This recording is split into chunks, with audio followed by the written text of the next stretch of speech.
سُنَّةَ اللَّهِ فِي الَّذِينَ خَلَوْا مِن قَبْلُ وَكَانَ أَمْرُ اللَّهِ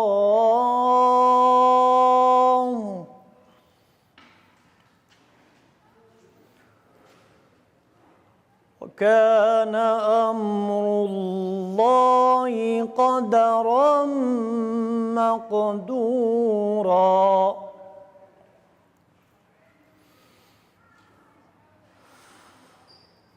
الَّذِينَ يُبَلِّغُونَ رِسَالَاتِ اللَّهِ وَيَخْشَوْنَهُ وَلَا يَخْشَوْنَ أَحَدًا إِلَّا اللَّهَ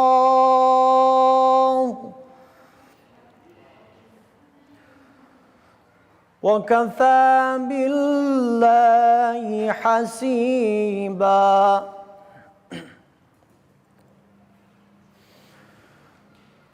مَا كَانَ مُحَمَّدٌ أَبَا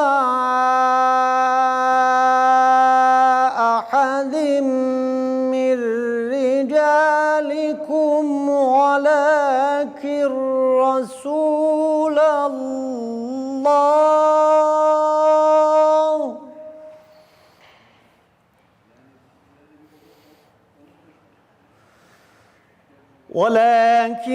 رَّسُولَ اللَّهِ وخاتم النبيين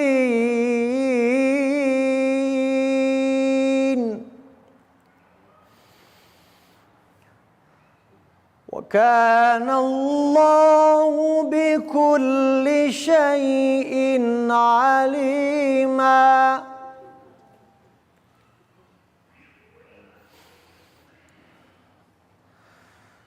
يا أيها الذين آمنوا اذكروا الله ذكرا كثيرا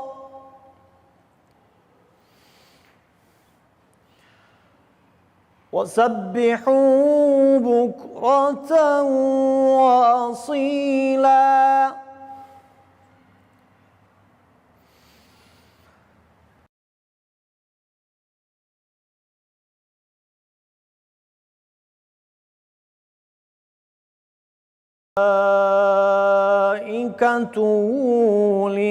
ليخرجكم من الظلمات إلى النور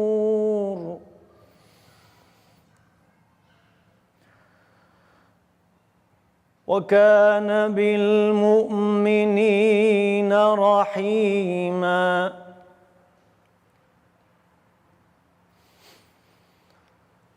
وكان بالمؤمنين رحيما تحيتهم يوم يلقونه سلام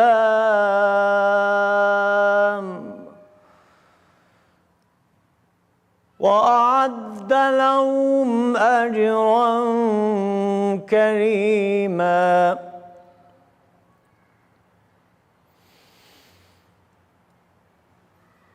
يا أيها النبي إنا أرسلناك شاهدا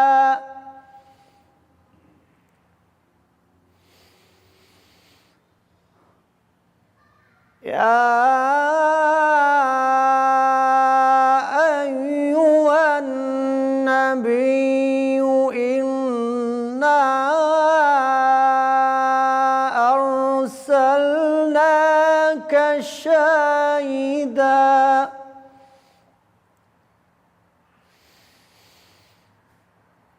إنا أرسلناك أرسلناك شاهدا ومبشرا ونذيرا وداعيا إلى الله بإذنه وسراجا منيرا وبشر المؤمنين بأن لهم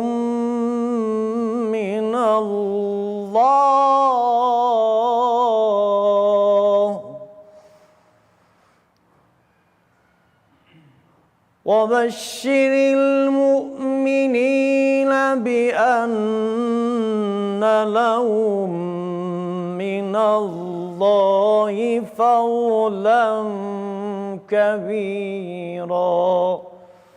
صدق الله ربنا الأعلى. الفاتحة.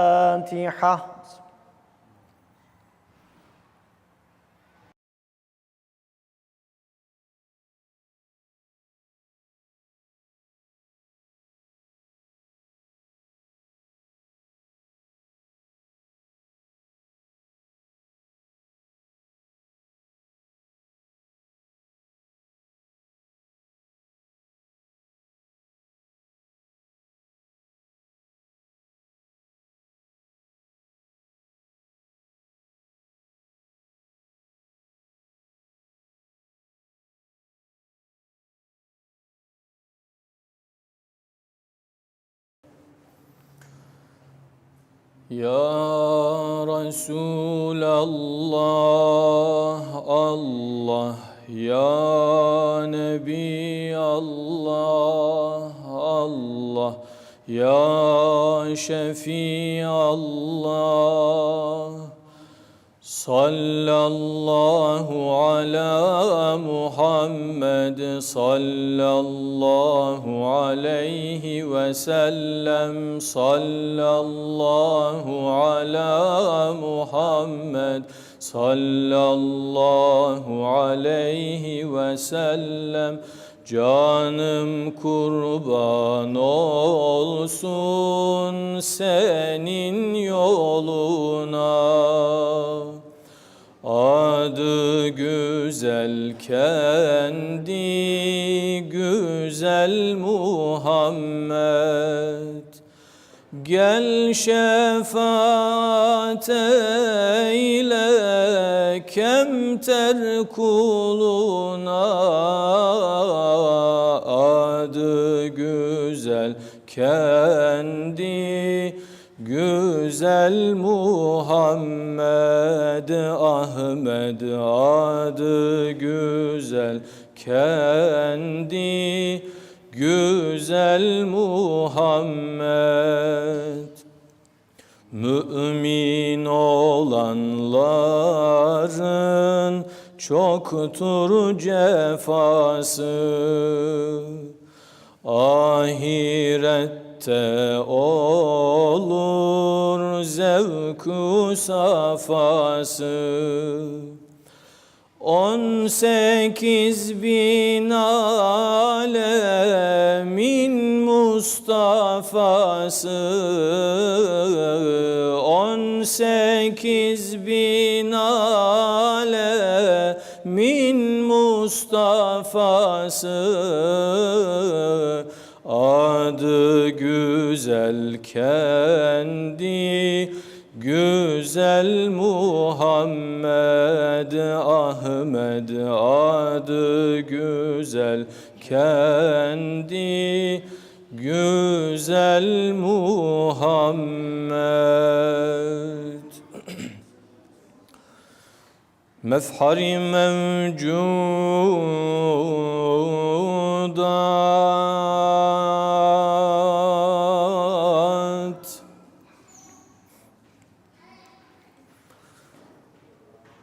Hazreti Fahri Alem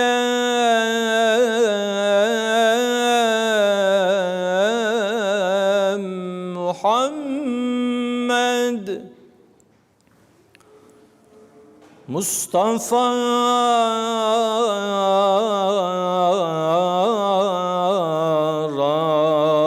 salavat.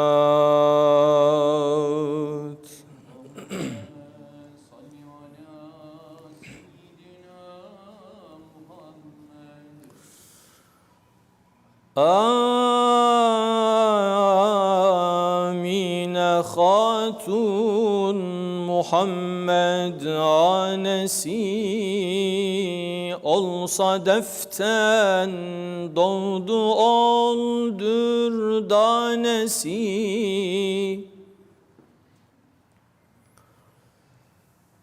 Çünkü Abdullah'dan oldu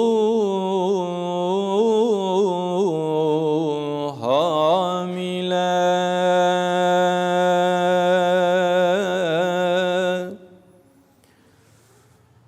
Vakit erişti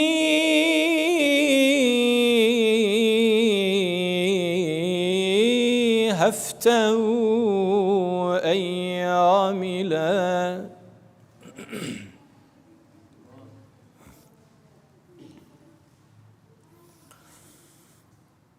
Hem Muhammed gelmesi oldu yakîn.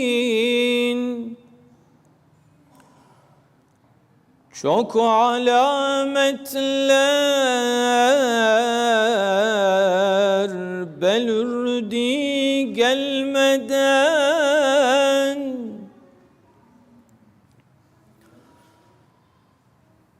Ol Rabi'ul evvel ayı nicesi 12.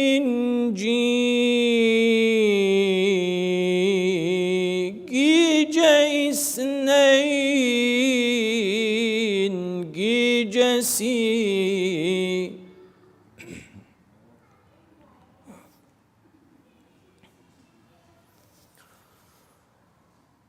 Ol gece kim doğdu ol hayrul beşer anesi.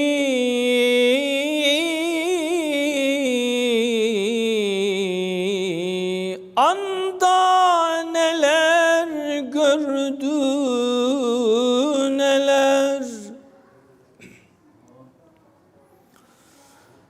Dedi gördüm ol Habibin anesi. Bir acep nur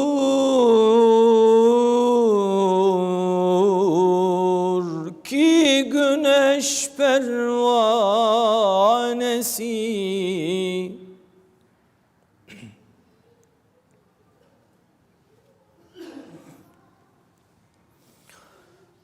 Ben korup çıktı evimden nagehan, göklere dek nur ile doldu cihan.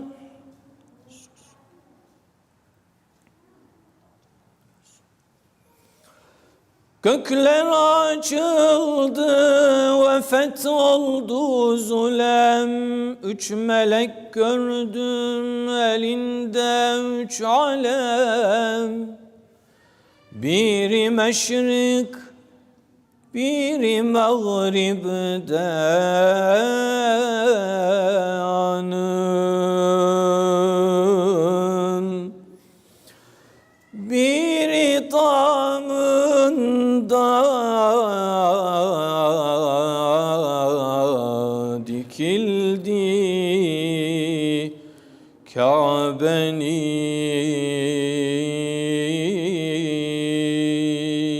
Allahümme salli ala Muhammedin ve ala Ali Muhammed.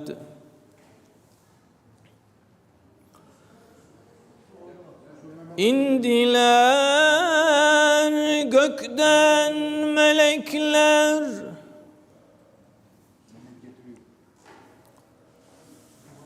Saf,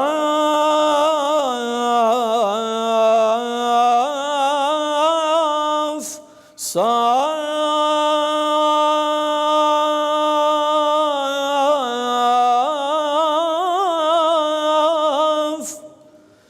Kabe gibi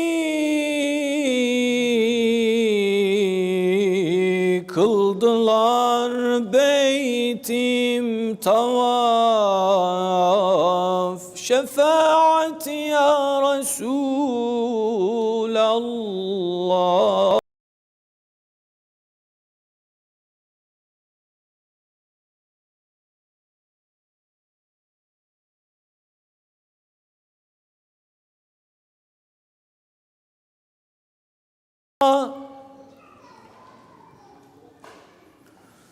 Hem şefi'al müznibindir Muhammed Mustafa.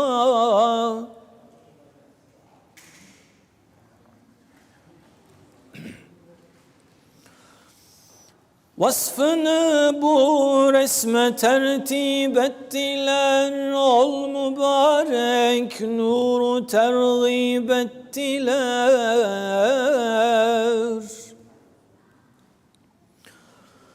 Amin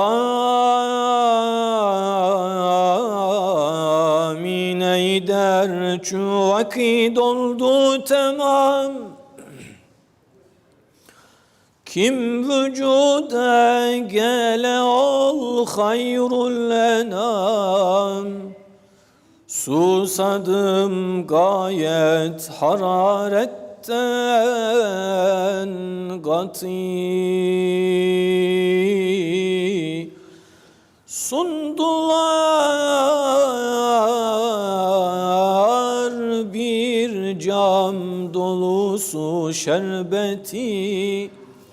Şerbeti karşımda tuttu huriler. Bunu sana verdi Allah dediler. İçtiman oldu cismim, nura gark edemezdim kendimi nurdan fark. Geldi bir akkuş kanadıyla revan. Arkamı sıvadı kuvvetle hemen. Doğdu ol saatte ol sultanu-din. Nura gark oldu semavatu zemin. Sallu aleyhi ve sellimu teslima. Hatta tenalu cenneten ve naima. Es-salatu ve's-selamu aleyke ya Resulallah.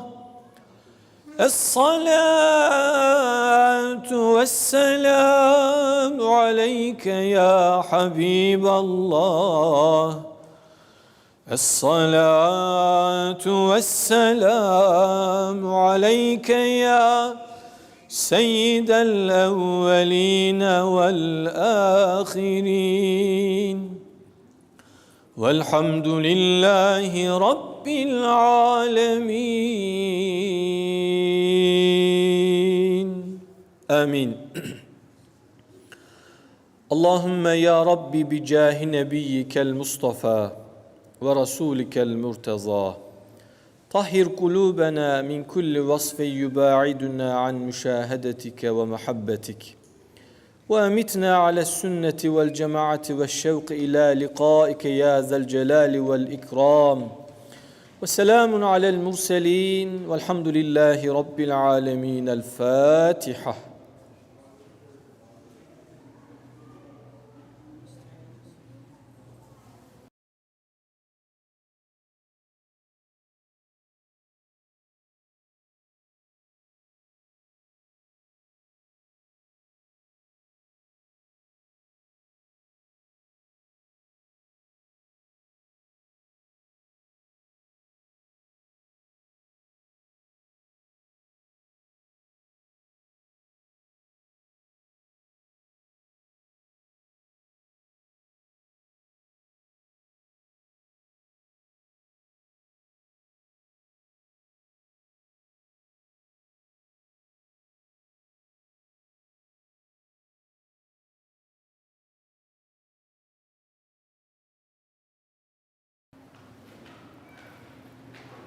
Ses.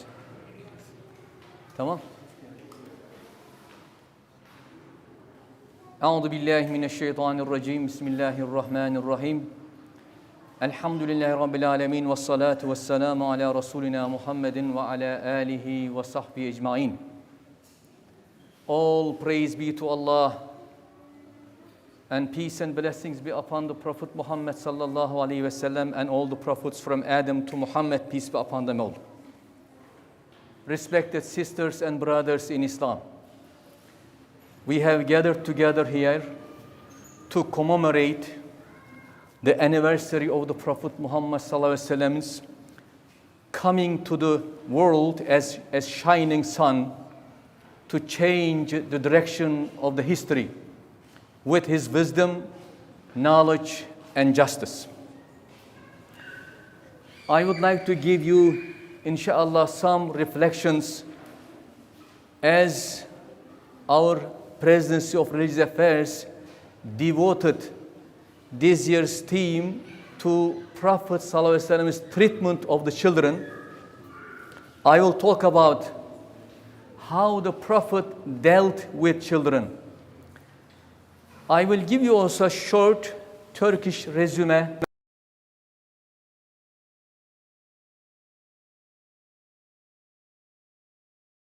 Much of your time. I will go line by line, point by point, to share with you how the Prophet ﷺ had interaction with the children. As you know, he had 7 children, 3 boys, 4 girls. Of course, we learn every details of his life from the companions, in particular from his family members, about his family life. In reference to his grandchildren, Hassan and Hussein, Muhammad sallallahu alaihi wasallam used to call them Huma Raihatanai, like Huma Raihanataya min ad-dunya. Hassan and Hussein are my 2 sweet smelling flowers in the world.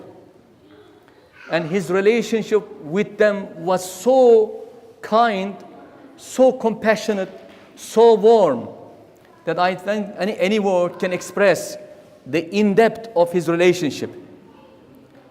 He used to play with his children.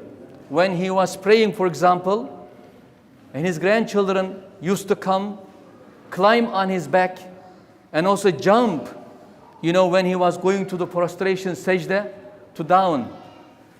Prophet ﷺ gently and kindly used to hold them for the fear that they may fall. And then when he stands up for the prayer, again he puts them down gently. So the relationship between him and his grandchildren are indeed exemplary. Brothers and sisters, another important dimension of Prophet Muhammad sallallahu alaihi wasallam's relation with the children, that he had all the patience. He had all the patience with the children.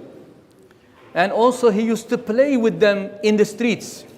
He was like a father, uncle for the children. Whenever the children would see him walking on the street, they used to run him with, of course, all joy and happiness. And of course, he had shown for us as a mercy of all mankind, whenever he greets his children, for example, Fatima radiallahu anha, may Allah be pleased with her, Muhammad alayhi salatu wasalam used to welcome Fatima and kiss on her forehead and will take hold on her hand and embrace and make her sit next to him and start having conversation with him. So that was like kissing his daughter, hugging her, and showing all kinds of, tenderness, kindness, compassion is incredible. One day, when a Bedouin saw Muhammad sallallahu alaihi wasallam kissing his grandson Al-Hassan, and he came to Prophet, Ya Rasulullah, or the Prophet, I have 10 children, but I never kissed any one of them. And of course, that was a kind of strange. And the Prophet ﷺ, he said, what can I do if you do not have any mercy in your heart for your children? Now, it says, those who do not show mercy towards children, they will receive no mercy from the others. Therefore, ليس منا ولم يوقر كبيرنا ولم يصغر صغيرنا. It's a beautiful hadith. Whoever doesn't respect the elders and doesn't show compassion to children are not, part of our family.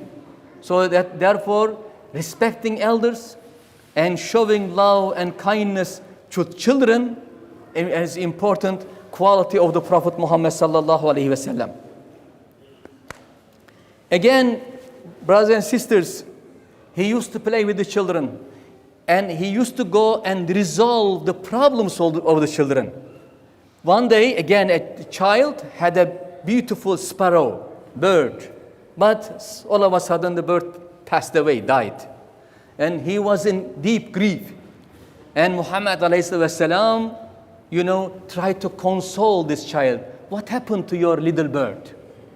So we have a number of examples, and you will see in our courtyard here some of the beautiful statements that you will see the Prophet Muhammad ﷺ characteristics, a behavior towards the children. Another important quality, he would pray for his children. I guess there's something very important. In fact, in reference to his grandchildren, he said, Allahumma arhama fa inni arhamahuma.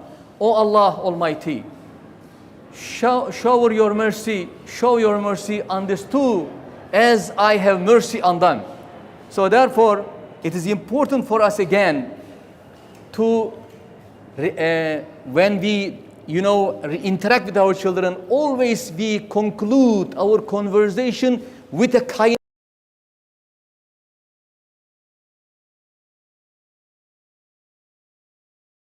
wear something, a beautiful dress or cloth.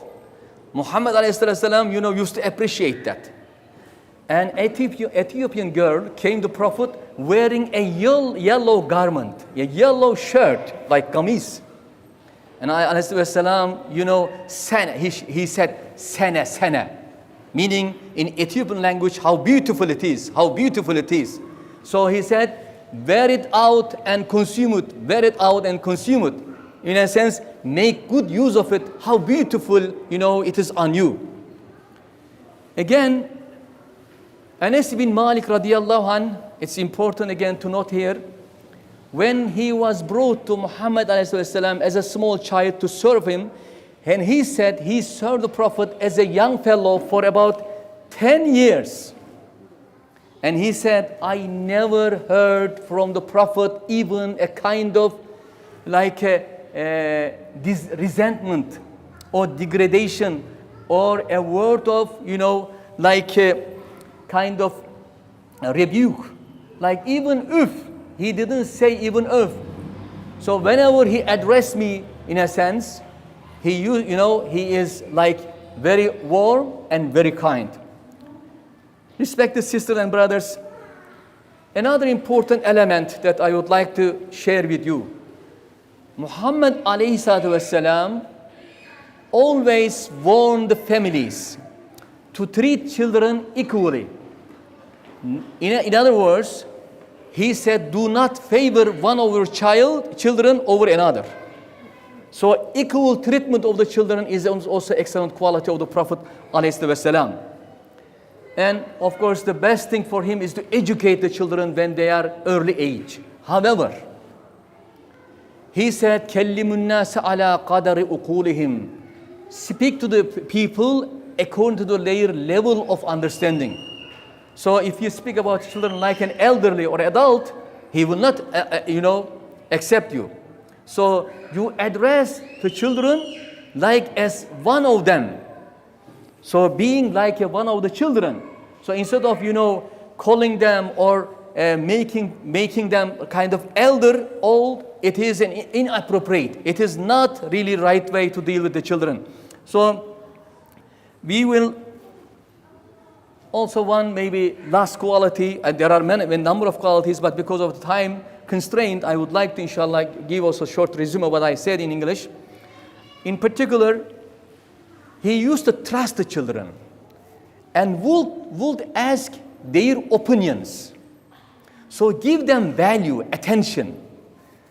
If you want to discuss something with the family, he also referred the children, what is your opinion? So it is one of the characteristics of the Prophet to seek the opinion and views of the children, treating them like elderly. And which means he is giving every attention possible to, accommodate the child as part of the family so they will not feel alien, to the family. So,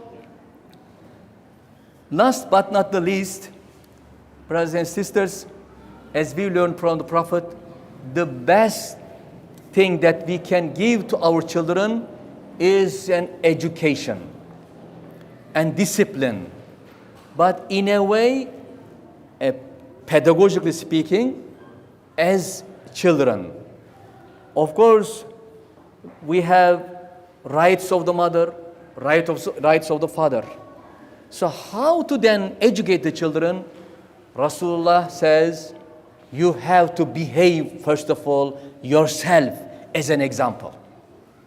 So when we start behaving as an example for our children, even without, instructing them, they will, inshallah, learn Islam. They will learn the good character, and they will behave well. And instead of, forcing them to do something, we should act in the beginning and demonstrate to them how we can perform a